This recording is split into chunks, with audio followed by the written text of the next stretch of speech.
ખેડૂત ભાઈઓ, આ મેઇન નર્મદા કેનાલ છે. આજે એક ગામમાં બીજા ગામડે જવાનું થયું હતું, એટલે થોડો નર્મદા કેનાલ ઉપર આપણી જે ગઢસીસર બ્રાન્ચ છે તેની થોડી સ્થિતિ જોવા માટે આજે એક વિડીયો બનાવ્યો છે. હવે તમે આગળ રતનપુરાનો ગેટ આવે છે. ખેડૂત ભાઈઓ, આ આપણી ગઢસીસર કેનાલનો મેઇન ગેટ છે, જે રતનપુરા કહેવાય છે.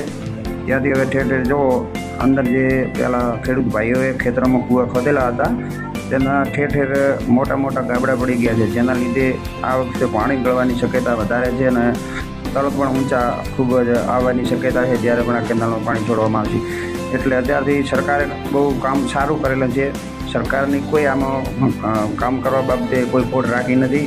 પણ હવે જ્યારે 10 વર્ષ થઈ ગયા એટલે કેનાલ થોડી મજબૂતમાંથી થોડી હલકી થાય એ તો આપણે સૌને ખબર છે. કન્સ્ટ્રક્શન થોડું નબળું પડે એટલા માટે હવે જ્યાં જ્યાં કૂવા હતા ત્યાં માટી દબાઈ, એટલે એ કન્સ્ટ્રક્શન દબાઈ ગયું સાથે સાથે. એટલે હવે શેર અધિકારીઓ મારે થોડી એક વિડીયો બાબત આ એક રજૂઆત કરવી છે કે થોડો સર્વે કરવામાં આવે. અત્યારે ચોમાસું આવી ગયું છે, મગફળીના પાકની પાણીની જરૂર પડશે. વરસાદ ખેંચાશે તો હજુ કોઠાના વિસ્તારમાં જ્યાં ગઢસીસર બ્રાન્ચ જ્યાં સુધી ચાલે એ પટ્ટામાં આજે સુધી આજ તારીખ 5 સુધી વરસાદ થયો નથી. એટલે આ એક અપીલ છે અને આનું થોડું સર્વે કરાવી અને થોડો અધિકારીઓ આના ઉપર થોડું ધ્યાન દોરે એવી અમારી નમ્ર અપીલ છે. બસ એ જ. જય હિન્દ, જય ભારત.